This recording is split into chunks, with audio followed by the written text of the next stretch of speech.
What's going on, guys? Joshua Gibson here with the Philosophical Weightlifting Podcast. This is episode 28, and today I'm joined by none other than the Coach Don McCauley. Don has an extensive coaching history spanning over 30 years, during which he has coached Olympians and world-level competitors in the sport of weightlifting. He has coached at a few of the most recognized teams in the U.S., including Muscle Driver and Mash Elite Performance. The latter is where he's currently coaching at now. Don, thanks for joining me. And before we get started, I know Masters Nationals was this past weekend. So I know you were up in Buffalo. How was the meet? The meet was good. Cold, snowy, but the meet itself was well run. The local group there. Sorry, I'm feeding cats. Multitasking. The group there did a great job. The facility was more than ample, and it was good. I wasn't there for long. I wasn't there for the whole weekend, so I didn't see the younger folks lift, but I heard that was good too. I did see one American record by, I can't remember the guy's name. I think it was Arroyo, not sure, but good lifting. Awesome. So before we kind of dive in with questions, I would like you to give sort of a background, your early days, how you got into the sport, and kind of how you got to where you are now, having coached Olympians and world-level competitors and all that. Getting water. Okay. Really back in the early 70s, I was a long-distance runner. I came down with asthma and couldn't really competitively run anymore, or at least for a while. And a friend of mine was one of my roommates, who was a weightlifter, had just discovered Olympic weightlifting, and he said, basically, get your ass off the couch, feeling sorry for yourself, and let's go do this for a while. So ended up being about 4 or 5 years. And I was a mediocre at best lifter. But I grew to love it. And that sort of got me started on the path of coaching, because I was able to pick out things in the lift real early that were wrong. And people started to ask me questions about it, and I started to read up on it a little bit. And then I was asked to be a few years later, asked to be a throws coach up at the local high school, also that I'd never been trained in. So they were obviously getting down to the low part of the barrel. But I ended up doing that for about 16 years. And sort of that morphed into being the strength coach to the high school and that kind of thing. And then I picked up a few Olympic lifters, and now we're up to 87 or so. And I started to get some kids along. In those days, it was a little harder to get to the American Open and things like that. But we got some. And then in the early 90s, I ended up with a small weightlifting club operating out of that high school up in Rhode Island, and had a couple of national people, and then had one woman who was really good, and ended up going down to Team Savannah in '99. Worked there for a few years. Worked then for Performance Initiatives, which was in the same town, Savannah, and then Muscle Driver, and now MASH. And along those years, I hit a few. I was lucky enough to get a few lifters that were really talented. You know, I can't take credit for them. I just got them, and they had started earlier, but kind of brought them along a little further. Hold it, phone going off. And that was about it. That brings me to where I am now. So I have a question. That's quite a span of time. So over that period, who were some of your mentors, or who were some resources that you found really influenced the way you coach weightlifting? Well, I'd say early on, I was just reading the first of the Russian stuff. Roman and those guys came over and was translated and was available to read. And my roommate was it still is, a weightlifting-ophile, I guess. He got everything. So when that was available, we got it real quick and started reading about what we had already called the thigh brush, or the double pull, we were calling it in the old days, in the 72. We didn't know what the hell it was. Not many coaches over here knew what it was either. That's where the idea of really banging it off the hips and thighs came from. And we used to, I can remember my sweatpants. I used to just tear holes in the front of the thighs. I literally had to put on patches in the front of my sweatpants because they just get ripped immediately. We were banging it so hard. So we didn't know what we were doing. And but then I started reading up, and I understand there were no films, there were no pictures, there was no nothing coming out of Russia or anywhere else for that matter. The sport was minuscule at that time in the United States. And so, just kind of fumbling in the dark back then, picked up a couple of things. A couple of guys struck me as having, when I got to bigger contests, a couple of guys struck me as having better lifters, better looking lifters than I had seen up in New England for the most part. A couple of guys up there, Dennis Reno, Dave Lucia, they had the better lifters in that area at that time, influenced me. But there was something not right there. We were searching, and those guys had come kind of from the old days of the no-touch bar path, which was, illegal. You couldn't touch your body to the bar. And then a couple of the other guys, Tommy Kono, of course, started to come into my world, and that was another level. But we didn't get to see him much. You read once in a while a little article or something, but you started to get a sense of it. And then when I was at Team Savannah, probably my greatest influence was South Korean coach came over. He wanted to bring his family to the United States, and Shin Ho Kang was his name. He had been the head of their OTC, and he had also had a gold medal winner, I think, in the Olympics for South Korea, that he was a personal coach to. And that was probably the biggest difference that I had made. I'd kind of figured out a couple of things on my own back in the 90s. I never liked the idea of the shrug. I never liked the idea of getting up on the toes very high. And I didn't like the terminology then used by a lot of guys was drop under. And a lot of kids up in New England, when I was lifting and when I was coaching early on, they just looked like they were literally doing that. They were dropping through the floor to get down to the bottom. There was nothing active about it. So Shin Ho Kang's probably the greatest influence I had, because he really he lived with me for a while, and we had discussions, and he brought a lot of ideas together for me. Filled in the blanks.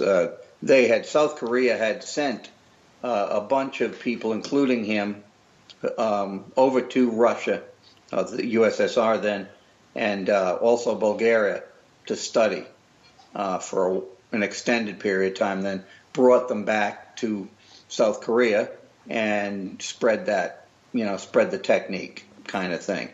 So now that you've become a very high-level coach, and I'm sure you coach internationally, do you pick up things at those meets from other coaches from other countries? And is there anything that kind of sticks out, what maybe Europeans do or Asians do that's different from what American weightlifters do or teach?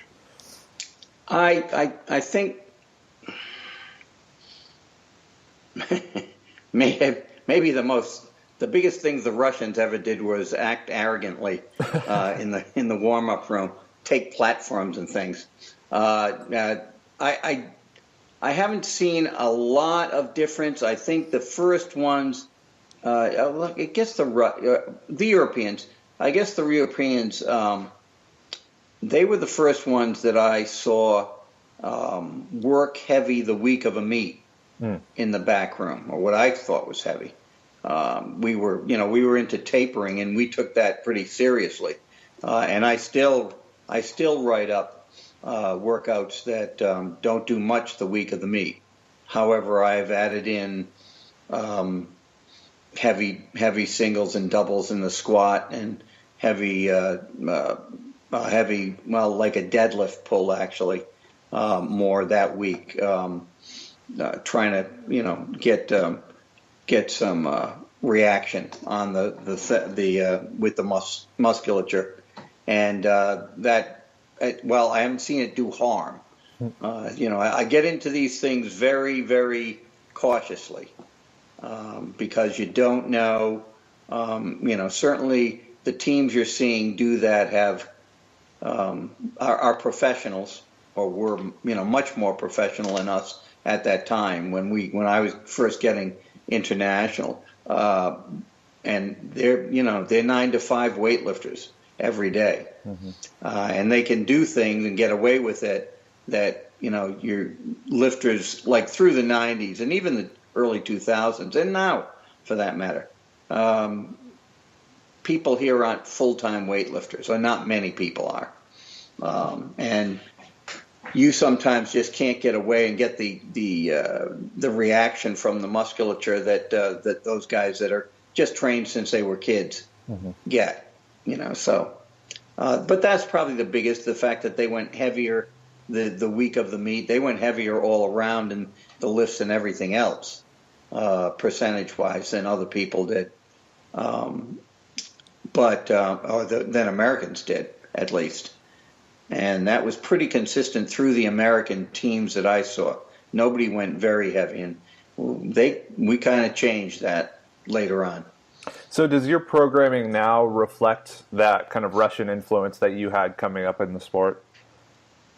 It did at first. I did pretty much the basic Russian periodization programs, and until I got to the point where, I realized, or I felt, we didn't have the time to do all that. We were already operating at a deficit because we didn't have kids that had the GPP that their athletes did early. We didn't have the kids that had, they went away to weightlifting school and were there, all the time. I grew to dislike the idea of just training at lower percentages for the sake of technique forever. It seemed to me, the mesocycles, the mesos were just too long, and so I started to look for something else. I didn't know it, but I started to do what later was kind of called block periodization, which is what I do now, more, with a lot more information from Isserin than I had. I was, again, kind of, I think it should be this, and we'll imitate the preparatory stage, and we'll imitate the thing on and kind of that, kind of figuring out that, got to go here, got to have some higher reps here, and got to try to get things together where we're working the same kinds of exercises, a little more in the first stage, and then the second we'll change it a little bit, and kind of muddled through with that through a few years. And that was about it. That's what I do now, basically, is block periodization. I know it's a tough question, but maybe for our listeners, could you give kind of like just like an overview of how you would write a program, maybe a progression from like 16 weeks out to the meet? Yeah. Well, I mean, 16 weeks out. I try to write. I always did. I tried not to go that long with programs. I tried to, because I just never believed that you should wait that long to get to the 90% plus lifts. I thought you had to, maybe that was the Bulgarians seeping through, I don't know, but I thought you had to tap that 90% plus a little more than that would give me a chance to. Plus, Americans get bored. American lifters don't like to wait that long for anything. Never, why aren't I on the podium? Oh God, you've been at the thing half a year. So I usually, if I was 16 out, I probably write 2 programs 8 weeks long. Okay, and basically that would, the block programming is called, doesn't matter, but it's called accumulation, what it is, I can't remember it right now. Transmutation. Thank you. Yeah. Transmutation and realization. And I probably go through it. And usually the first stage, say it's an 8-week thing, you might go, depending on, and usually this is done with athletes that are already pretty good and pretty fit. And that's what I'm dealing with, really all the time now.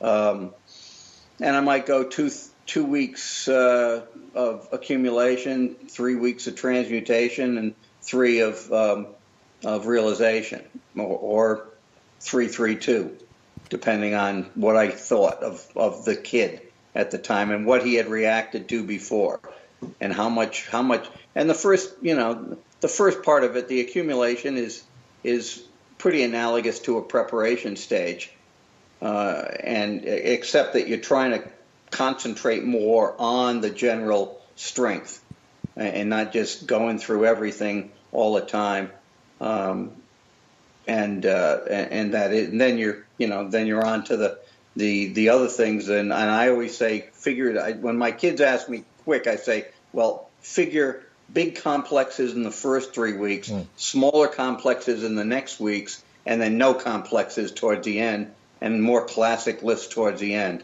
And that's a lot of pulling in the middle, but less work on the endurance and just fitness and general strength than at the first.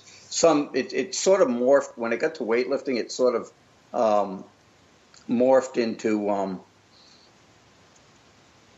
kind of hypertrophy phase at the first, and strength, and then kind of throwing the numbers up there. You still have to, obviously, you still got to throw the lifts in. You don't want to go 3 weeks without doing the Olympic lifts, but the percentages are down, and the strength stuff and the hypertrophy is up. You're working that pretty hard, and then it changes over.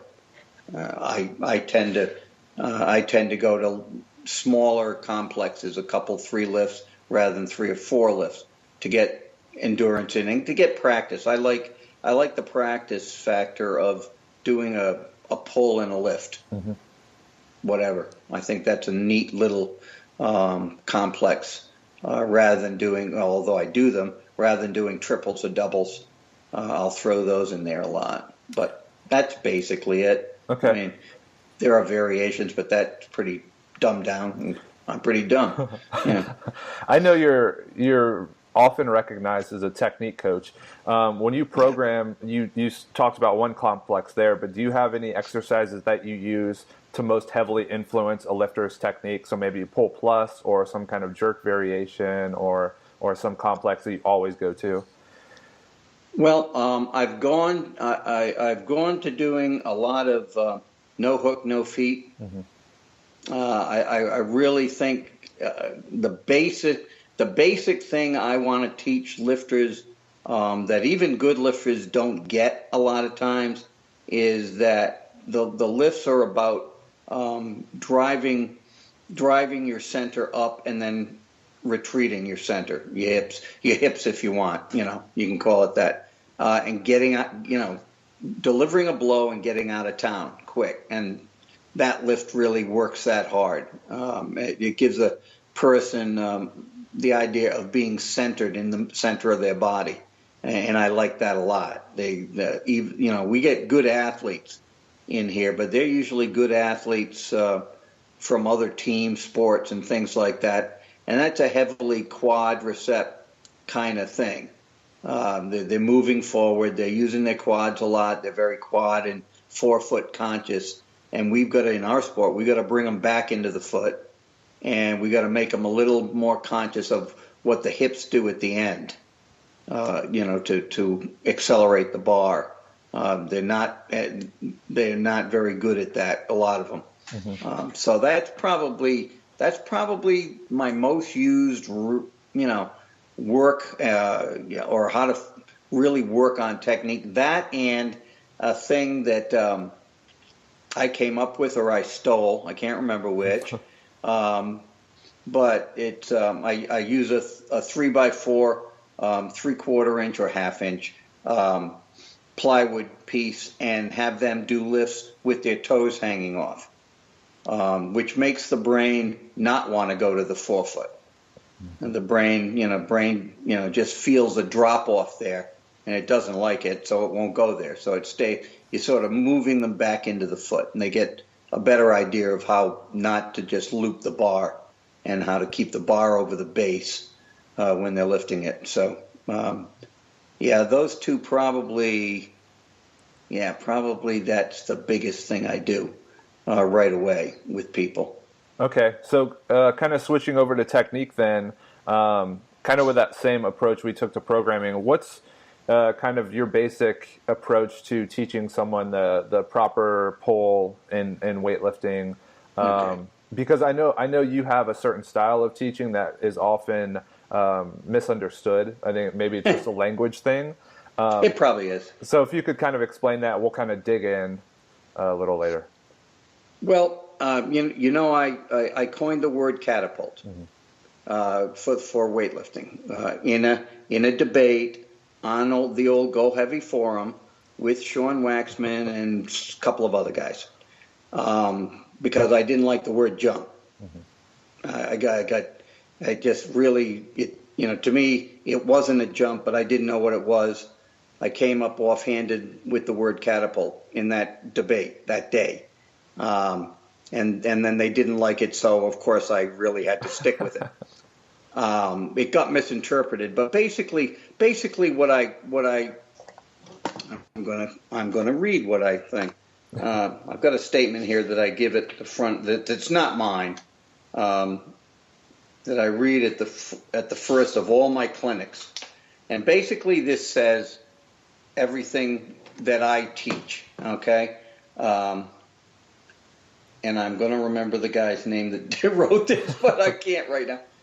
When a lifter actively attempts to fully straighten the legs and the trunk, rise onto the toes, and shrug the shoulders in order to lift the barbell higher, the very nature of this action is detrimental to the lifter's actions which have preceded it and to those which must follow. Who's the guy that runs Dynamic Fitness? Is it Bud Charniga? Bud Charniga. It's Bud Charniga's stuff. I teach. I don't teach, and people misunderstood me. I don't teach flat-footed lifting. I say lifting can be done flat-footed. It's obvious when you see videos that people are some lifters stay flat-footed.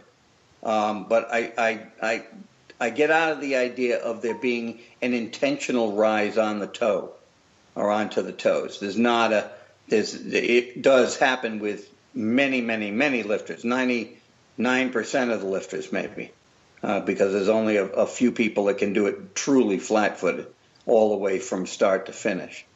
But in my day in the 90s, jump and shrug up was the big cue phrase.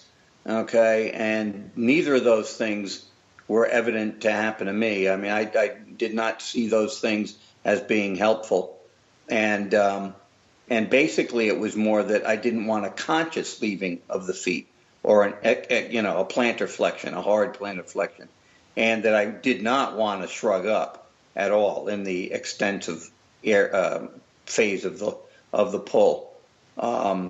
You shrug when you're going down.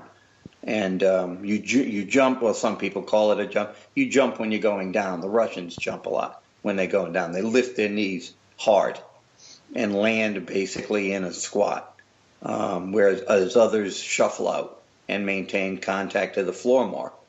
But whichever you do, there's no intentional plantar flexion upwards. And what I say is a catapult is you're catapulting, but you're catapulting upwards. You're catapulting, making the bar go vertical, not looping the bar away from you, as a lot of people misinterpreted.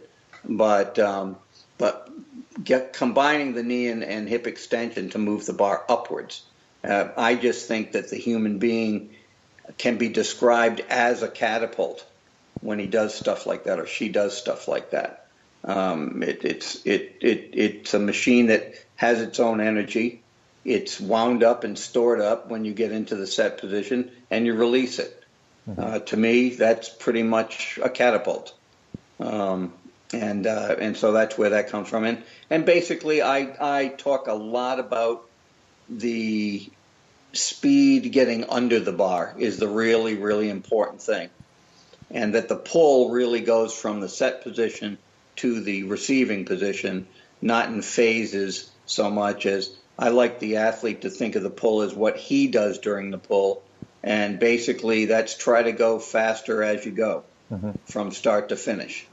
And so that's basically how I teach. And I don't know that, I guess it's different than some people teach. A lot of people talk about getting up on the front of the foot. I think it just stalls the advance of the lifter.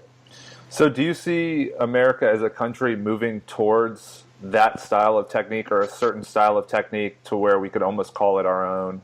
I think that I see some of that. I certainly see a lot flatter feet than I used to see rather. I see that people are catching on to the shrug is not part of the extension. I think we've got a population that's a pretty big population size-wise for weightlifting. So, although we've got a tremendous diversity, but even so, Americans just tend to be a little bigger. And I think that means we'll probably go more towards the European kind of style of doing things, but I think everybody's been influenced by the Chinese, just doing a lot of work, just doing a lot of other work, other than just the classic lifts and the pulls and things like that. And I think Americans like that. Okay. And the Americans that we've got in weightlifting now, by the thousands, have come from CrossFit. So they're used to a lot more work. They're used to a lot of GPP. They're coming in being better all-around athletes than we used to honestly get in weightlifting, although we had some tremendous weightlifters. But these guys are coming in better prepared for weightlifting. So do you see any consistent technical faults from people maybe transitioning from CrossFit to weightlifting or from other sports to weightlifting? CrossFitters pull out front. They miss out front. They pull out front. They're doing a pull that was taught to them that basically is okay, and they pull with their arms a lot at first. It's okay if you've got light weights and a lot of reps. It's really not okay if you're trying to do heavy reps or heavy singles and heavy weight. It's just not going to work. Almost every CrossFitter I run across, and we still have a fair amount of lifters who are newer converts come from CrossFit, of course, and it's just invariable. I mean, that they automatically pull out front. Their receiving position is torso angle is over too much. They're not sitting down. They're leaning in, and that's the biggest thing. And that, I mean, it's not hard to cure. It's just that they've got to be told, because you're just not going to be successful lifting like that. The hips are too high, and everything's forward, and that's just got to be done away with as soon as you get somebody. So are there, and I'm kind of thinking of this because of a post I saw on Facebook, but are there any exercises that you will not use with athletes because it teaches improper movement? And one of those was the no contact snatch. Oh, you saw that, didn't Yeah. you? Yeah, I don't like it. I really don't like it. To me, we're talking about the CrossFit lifters, for instance. Now you're going to double up and teach them to even go more forward and not contact with the body. People, and I never also loved the muscle snatch. It's not that I don't use it, I do, but I don't love it. For the reason that it goes slow when we're supposed to be going fast. And people say, well, it increases your sense of what your hands and arms should do and your strength there. And I think, realistically, if you're doing Olympic lifts, you're building enough strength to propel yourself under the bar, which is the only thing that the arms and hands really are doing other than the receiving positions. But even at that, if you've got a good receiving position, your back is holding the bar up, not your arms. And so, of course, they have to be strong enough, but they don't have to be made over strong. And now I see that the no touch as just bringing that same sort of thought process to the entire pull. It's always going to be slower. You're going to go to your arms too early. You're going to have to lean in to get it because it's in front of you. And I see no value in that. I see no value in that. Okay. Along with that, are there any cues that you really don't like for what they tend for the outcome they tend to lead to during a lift?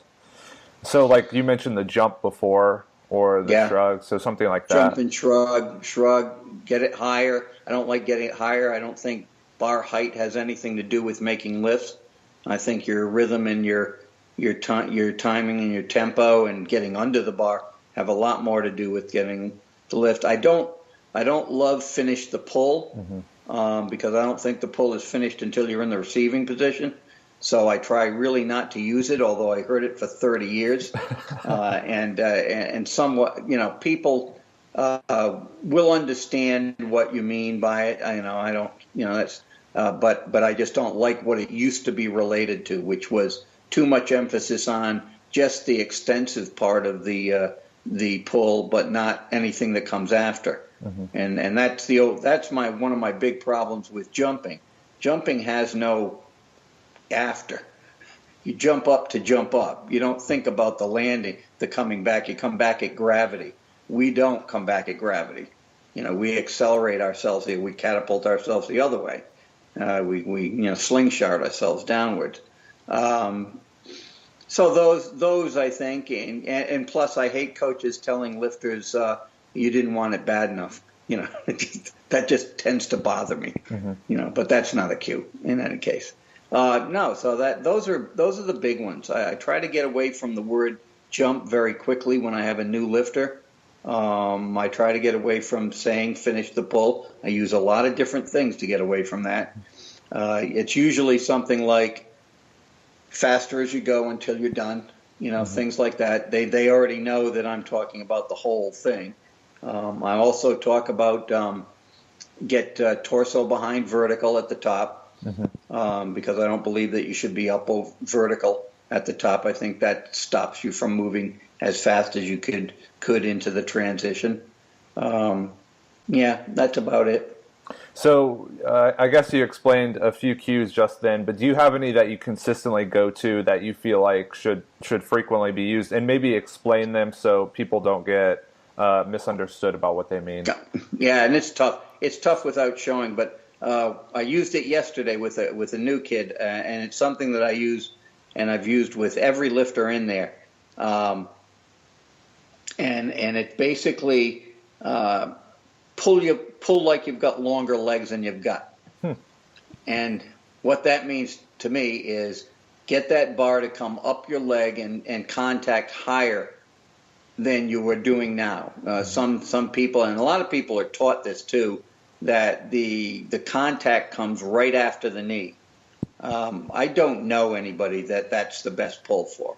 I want them to drive the bar up higher onto their thigh or onto the hips, and usually it's in the clean that this happens, but it happens in the snatch too. They'll actually have it below their hips because they give up on the leg drive, and the legs have still got something to do. So, I'll say to them, pull like you got longer legs, or just now it's shortened to longer legs because they know what I mean. But yeah, and that's what it is. If I see somebody just not getting the bar high enough and near enough the hips that all the muscles are going to be able to combine to make it go vertical and stay over the base, I'll say that a lot. So what about the jerk? Do you have any cues for that? Yeah, basically I don't know whether you've seen any of this stuff, but I teach the jerk differently than most do. I don't do a lot of drills with the split, if it's split jerk, obviously. I don't think that we need to do a lot of split jerk work on the split. I think we have to learn to just drive it. And I show people what the split positions are, and we'll practice them a little bit, and then I'll never look at them again. And the only things I'll say to them after that is, I want your back foot down first. I want a little bend in the back knee, but I want that whole back leg stiff. The only thing, even though you're splitting out, don't let your brain think of it as a lunge, and don't think of it as a step. And think of the legs as more like buttresses that are going down into the ground to hold the tower up in the middle. And only think about the drive. And I really pressure people on that. Just think about the drive. And if your split is 1 foot distance between the back foot and the front foot, good. If the lift is done and the arms are straight and the relative position of your feet is okay, then good. It doesn't have to be pretty. It has to be finished. And I want speed on it. I want that thing to hit real fast. And my feeling is that if you can do a power jerk or push jerk, if you wish, with something and you're barely bending your knees to catch it, then you shouldn't have to split 4 feet out to do a split jerk with the same weight. That makes no sense to me. You should not lose height. Now, people tend to do double takes when they come in a lot of times because I'll be telling the people doing jerks, stay tall or get tall. Don't go under. I never say go under. Never, ever say go under. I never say get forward. I never say any of that. Go under, go in, go through the door, go through the window, whatever it is. No, I pay attention to the drive only. And I've had more success fixing jerks with that kind of cueing than I ever did before. And I used to not do that. That's not, I did it. Yes, I came out of the womb doing that one. I changed what I did because I saw that I was doing it like everybody else taught it, and I didn't make any difference in jerkers. Good jerkers remained good jerkers, and lousy jerkers remained lousy jerkers. So I came to a point where I changed what I did, and this seems to work better. And so I'll do that. I'll do that in clinics too. I'll just make everybody move fast and stay tall in the jerk. I saw something Trav put up. It was an article comparing Nathan Damron's jerk before and then after you'd worked with him. And so you kind of explained some of the changes you made. Now, I have someone that typically gets forward in the dip and drive. What do you do to kind of correct that? Like the chest tends to just pull forward a little bit. Okay, I tend to do I tend to do drills without the bar first, I do drills without the bar to get people prepared to do the pull as well. When they're new clinic types or come into the gym. And I'll go back to the plywood piece. Okay. One thing I'll do is I'll put one, I call it up against the wall, but it's usually up against a rig. I'll have somebody stand there with their back against the rig, middle of their shoulders against their rig, butt against the rig, and I'll have them let their knees out and stay over the, you've got to go down and up through the heels on the jerk, dip, and drive. And I'll have them stay on the heels, go down and up, and slide up and down on the rig pole, and keep contact. Keep contact. Don't pull away, and not only tilt away, but a lot of people, that's what the problem can be, is they just move their whole body onto the forefoot at the transition from down to up, and then they're screwed. They're just screwed. They've got a soft thing, and they're already moving forward, and they've got weight above their head, and it's all out of whack. So I'll do that, but then I'll also do the same kind of drill, and usually I put their hands in a position where they've got to clean or something like that, or balancing, but I'll use the plywood board again, and I'll put even more of their foot out over the edge, so where they're almost on just half the foot. So they have to go down and up through the heels. They got no choice, because I tell them, don't let your toes hit the real floor. So keep them up, keep them level. But you go down and up, and they've got to learn that kind of on tracks, on vertical tracks, if you will. And again, it's not a natural movement. It's like keeping that left arm stiff in a golf swing. You don't want to do it. You don't want to stay where you can't feel your quads come into play and a dip and drive with something heavy. We've got too much experience about moving things like that consciously with our quads. Well, it doesn't start with the quads in the dip and drive, and it's not a jump. Again, it's an acceleration, and you have to get used to that. It's from the back of the foot, and you have to stay as vertical as you can. And I'll even get to, my lifters will all know this, I'll put them, once I position them right, I'll be talking about back edge of your heel. I want you to just get on the back edge of your heel in the middle of their lift and stuff like that, just to make sure they're back. And they'll usually stay over the heel. And then I say, get taller, drive up. And then also I've added in, over the last 6 months or so, I've added in punch shoulders. The punch above the head, which comes last, I found it a little better to not tell people to punch, just punch, because people punch with their fists, and that's what's in their brain. And that leaves too much variation. The brain can, I often say in lifting, if the brain can find a wrong way to do something, it'll do it. It'll find it. It'll find something that's not going to give you what you want. But punching shoulders up at the very end accomplishes a couple of things. One, the shoulders release up, plus the brain doesn't know what punch shoulders is by habit, okay, because it hasn't done it, doesn't have much experience in it. And the other thing it does is it activates the upper back muscles to be the foundation, to be the base, and hold the bar, which they've got to do. So those things. And I just emphasize the dip and drive, and I fix that real good. Well, my question going along with that is the depth of the dip and drive. Is that something that naturally comes to a lifter, or do you look for a short and snappy dip or a longer dip? There are different types. There are short, snappy jerkers. Sean Rigsby's one. We've got a couple in the gym. Then there are the longer standard, what I'd call standard dip and drive. It's a more orthodox dip and drive. All this has to, it's rhythm, and it's bringing your muscles all to bear that have to do this lift. A lot of times I'll say to lifters, sit on your hamstrings, which means sit until you feel the hamstring stretch. That works for a bunch of people. Sometimes I tell people, go down as far as the one position in the learning situation, the power position. So bend your knees. It's about the same, for a standard jerker, but they'll shorten it and it'll be about fine. I can't say go down 3 3/4 inches. That's just never ever going to work. So you have to get some sort of physical cue.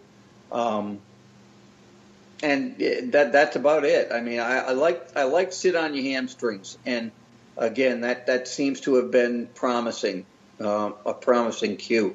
A lot of people react to that, and of course, we make sure that their hamstrings are substantial, and they've got enough exercises that they know where the hamstring is, and it's big enough to be a powerful muscle, and of course, it adds to the hip extension in a standing movement from a seated movement. So that's pretty good. It gets them away from the quad too, which is what I like.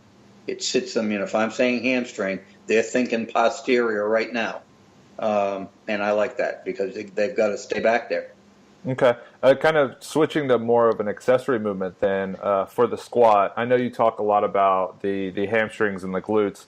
When you teach the squat, is there anything that you tend to do differently than the way that it's kind of normally taught by most strength coaches? Again, I go back to CrossFit. Not that they're the only bad guys in this, but they teach a wrong form. Mm-hmm. They teach that the hips break first, and they start the hips out the back first. That just doesn't happen in a real good squat. The hips and the knees break at the same time, and you descend vertically. They've got everybody. You're giving away body lean right away when your hips go back, and they also teach your knees don't go past your toes. So, that's like insane. That's just insane. Half my people couldn't do a squat. Damron couldn't do a squat. And as he do 700 pounds.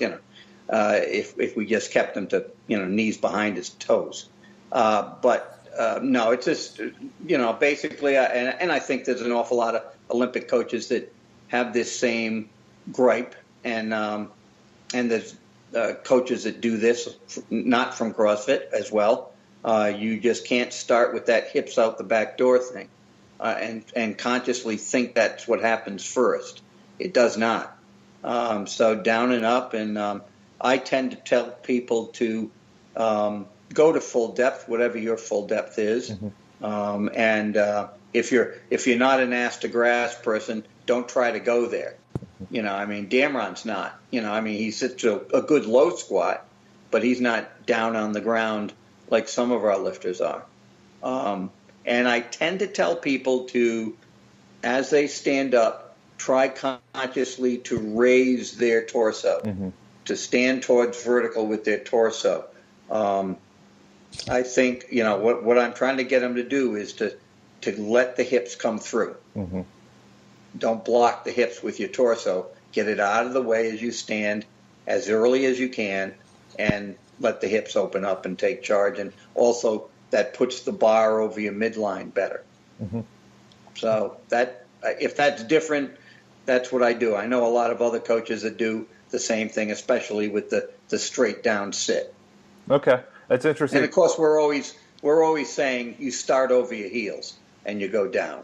Yeah, I think the only discrepancy there is sometimes I'll hear people say break at the hips first, but I've experienced kind of that same thing with the knees and the hips break simultaneously.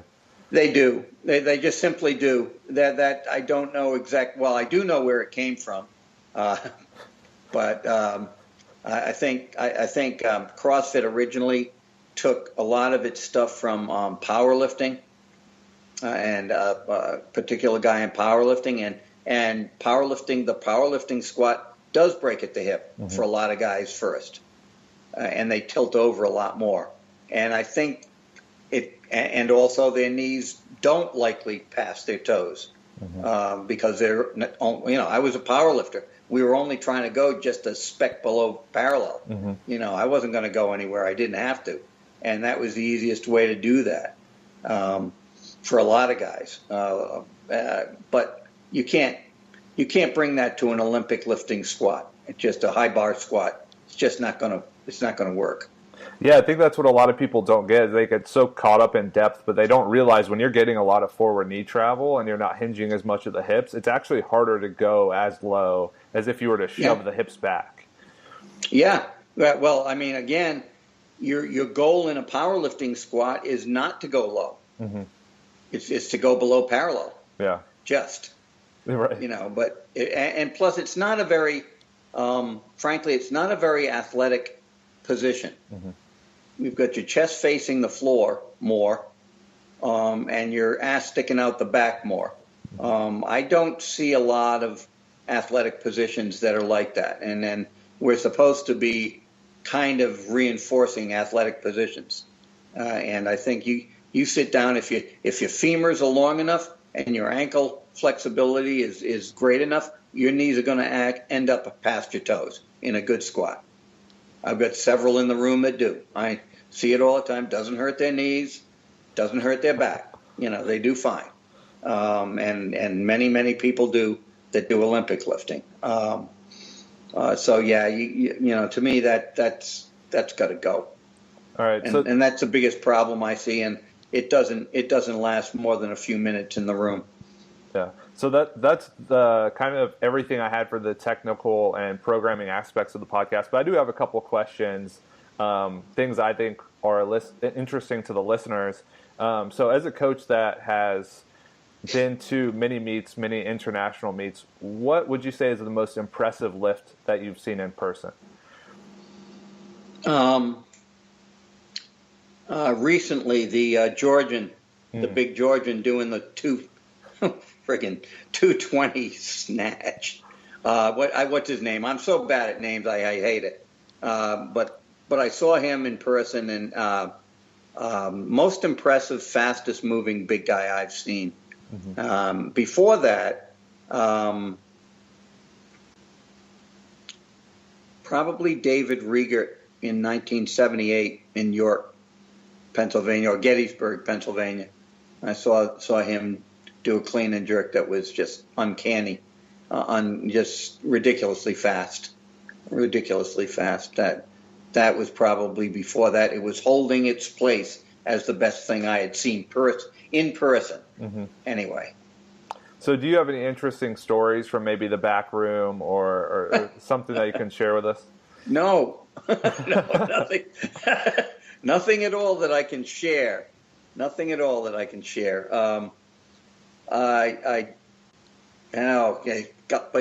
on the spot. I've got a horrible memory anyway. No, it just, you know, I've actually lost a couple of lifters in the back room when they're actually doing their attempts. You know, they just wander off, you know, stuff like that. It's unbelievable. But no, I don't have a hell of a lot of interesting things. It's usually just frustration and anger back there. Did have a run-in with a Russian once that, you know, we were trying to save a platform in the back, and like we had put a chair down on it, you know. The Russian, he just came up and took the chair off and kind of threw it. So then I had to stand on the platform. He said, you know what, but no, nothing. Usually that back room is pretty no nonsense, and I have a lot more fun in the gym. But and going down to the Pan Ams in a couple of weeks here, down to Santo Domingo, and getting ready for that. That's good. Okay, so a couple of the coaches you worked with recently, Glenn Pinley and then Travis Mash, have they imparted any influence on your technical or programming side of what you do? Yeah, Travis, Glenn, I don't think did really. Glenn was more of a Bulgarian kind of a guy, mm-hmm. Programmatically, and we had similar backgrounds as far as exercise types that we'd kind of relied on. Travis has given, I've added in a couple of exercises and a couple of ways of doing things. Like I've always done pause squats, and I've always done some eccentrics, some negatives. But Travis does a lot of that, and I've added in more of that, and also he does contrast squats, which I really liked. Matter of fact, I'm getting back to doing squatting today myself, and I'm going to start with some contrast squats because I've seen how they build you up and they build your confidence because you're handling a fairly good percentage right away, but you're getting reps too. So you go light and heavy and go back and forth, and it just makes it a little more interesting, especially when you're coming back to squatting after a long layoff. Got to do something that's a little more interesting. So I would say Travis has added more exercises into my programs, and we've also I tried to bring in more GPP down in muscle driver, but those lifters weren't having it. They had been living in a Bulgarian type program, which was really bare bones, and I tried to get in there and do a couple of other things. The most I ever got them to do was when I did more of the programming down there was much more in the way of complexes than they were doing, which they all hated, but we also had fun. I think that's the only one I ever made. I made Sean Rigsby miss a jerk with my military industrial complex, which is a horrible complex. Don't ever look it up, but don't ever do it. Okay. It's a nasty thing that ends up with a jerk or a jerk, and he almost passed out doing it. He was like, and everybody in the room thought he was going to win the contest because we were having contests, of course, with that being able to do more than anybody else there. But he just about passed out. So. Okay. But I brought those in there, but I couldn't get GPP going. We got a lot of space, and we got a lot of young lifters now, and we've got lifters from CrossFit, so easier to get them to do GPP, and it'll work out for them all better. Yeah. Okay. So who is the best athlete that you've coached or been a part of coaching? Boy. I had an athlete who's now gone, deceased, named Anthony Martin. One of my favorite kids. Could just do a lot of things. He could just do a lot of things. He loved weightlifting, but I mean, if you put a ball in his hand, he could do anything with it. If you put a pair of boxing gloves on, he'd do that. Karate, he'd do that, jumping around. And again, and that's odd, his dad, there were two brothers, Michael and Anthony, both of whom became tremendous weightlifters. Michael had a lot of the school-age records. As a matter of fact, I think Michael's records got erased, kind of. They were a little too good. They got put in another section after a while. But their father had basically a built-in playground in the backyard and put them through a lot of stuff that would be called CrossFit in later days. He might not have had 3, 2, 1 go or a clock on him, although he probably did have a clock on him. But they did a lot of varied work, physical stuff, carrying things like that. And Anthony was an awfully good athlete all around. I think he might be the best. Yeah. Okay, and then who was I don't want to say the worst athlete, but the lifter that just wasn't built to do well, but still succeeded? I had a couple of those. The one who did the best, and I'll give her credit, a lot of credit, was my ex-wife. Her name is Suzanne Leathers, who was built for the sport, was strong as an ox, but came when she started with me as a lifter, and that was one of those things, lifter coach thing, yes, called Safe Sport. She had minimal ability to do any kind of exercises other than, well, she couldn't do the lifts either, but she ended up powering for about 6 months. But she couldn't jump up on anything, 2-footed jump. She couldn't 1-foot jump. She couldn't move sideways. She couldn't do footwork. She couldn't do a lot of things. And that was probably, I spent more time with her than I ever spent with any athlete that ended up at an international level. She made 2 world teams, Pan Am team, won a national championship, won an American Open, was alternate on the Olympic team, the first one. Went very, very far, had tremendous lifts, 102 and 122 as a 75, and a light one. Back in the days when nobody did those things, I mean, Cara Head's Slaughter now. Cara Head's was in the same gym, the Savannah gym there, and was the only one better than her. Mm-hmm. And again, had come from a background. Cara had been a hammer thrower and collegiate athlete, high school athlete. This woman had not, and again had a lot of deficits that I had to work on constantly.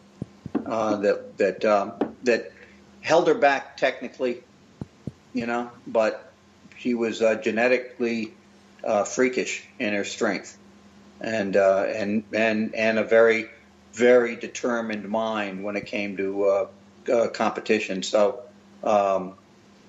definitely her. Definitely her. Very interesting, because those are actually great numbers. So. Oh no. Well, I tell people look at me screwy, but I tell people this all the time because I went back and looked. Before 2000, other than Cheryl Hayworth, who was a super, mm-hmm. there were only 5 women in this country that were doing 200 kilo totals. Mm-hmm. Out of all the women that were in it, and there weren't as many women in it either, but there were only 5 doing 2. And now you go to the Nationals last year, and there are 10 women in the 69s mm-hmm. who are doing 200 plus. And now you got to some of our athletes in the old days, Leah Rentmeister, her name was really, her maiden name, Cara Heads, Suzanne, and one more, and I can't remember her name, in the Savannah gym that were over 200. And Cara and Suzanne were way over 200. Mm-hmm. I mean, they were winning totals today a lot of times, minus the 1 or 2 lifters that are ahead of them. So yeah, they were kind of freaky, and again, very driven athletes. Okay, I just have one more question before we kind of wrap up. This is more of like a philosophical question. So it's a little different. But because you're the philosophical weightlifter. Yeah, exactly. You got to throw those in there. Okay.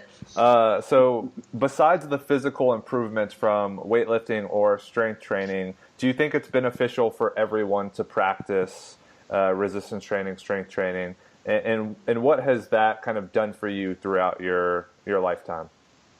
Yeah, I absolutely do, and I've always thought it. I wrote a little bit about it in the book I wrote a few years ago. But yeah, the mental aspects are invaluable to anybody. I can't. There's an awful lot said and has been said for the last decade or two about building self-esteem mm-hmm. in young people, and weightlifting inherently builds self-esteem if you keep doing it. Mm-hmm. And it also teaches structure. It is absolutely it's random positive reinforcement, mm-hmm. and it really is. You know how it is. Yeah. You make a 2 kilo PR someday, and it keeps you happy for a week and a half. But the thing about weightlifting is, 1, it's an individual sport, and 2, nobody can take the kilos away from you or say that, oh, it was raining that day, the kilos weighed less, or left the floor easier, or something like that, or that road race it was flat rather than hilly, so your time isn't all that good, and stuff like that. You didn't really improve. No, you improved. You did 20 kilos last week. You do 30 kilos this week. You improved. And your brain is, as complex as everything as the brain is, it's also pretty simple. It's green light, red light. It's on or off, and it gets that. And over time, and again, you've got to keep at it. Again, it's very structured. I've seen it so many times that I can't deny it. I mean, I see, especially I've worked with a lot of teenage boys, and I see them get their heads up. I see them stop looking at me when they're talking. I see them acting like grown-ups. They're not, if they're, and they were a lot, that if they're the third string right guard on the football team, they still got their head up if they're in the weight room and improving. And they might not get on the field. They might not get on the field until it's 48-0 or something like that, and we're on one side of that or the other. But in the weight room, they're doing what they do and they're improving. And I can't say enough of it. It's a tough sport to train in. It's not easy on you, even if you're doing everything right. I think everybody gets a lot out of it. Okay, and just to follow up the very last question, what is one thing that people can do each day to better their life? So this can be anything. It can be outside of weightlifting. I don't know. I'll say laugh. Try to find something funny every day. I mean, I'm pretty much known as I'm not too sullen in the workout room, although I can be nasty, and I am sarcastic, and I will tell you that sucked a lot, or that didn't. Everybody's really happy when I say things like that didn't suck as bad as the last one, things like that. So I'm kind of negative a little bit sarcastically in there, but yeah, I think you got to laugh.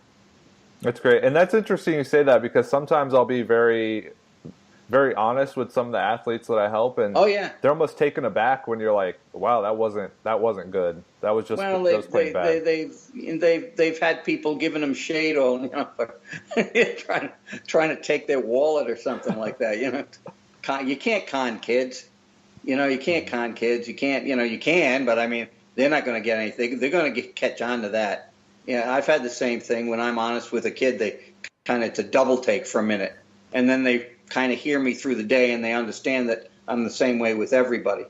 And in our, I don't think there's anything that you're going to hold back. If we're in a situation where I'm in a club, or I have been in a lot of clubs, that people are trying to reach pretty big goals. They don't need me as a friend all the time. They need me as somebody who tells them what's wrong and tells them how to fix it. So, but we do that with a few laughs in between too. Yeah, because you got to do that too. Definitely. So, as far as information that you're putting out, do you have any products that you're working on, clinics, camps? This is kind of your opportunity to plug whatever you have. Yeah, I really don't have a lot to plug right now. People can still buy my book on Amazon. It's called Power Trip. Oddly enough, a guide to weightlifting for athletes, coaches, and parents. It was put out back in 2008 or 9, and it was kind of a primer for people coming into weightlifting, because there weren't many in weightlifting, and we were starting to see the first glimpses of a few more numbers coming in.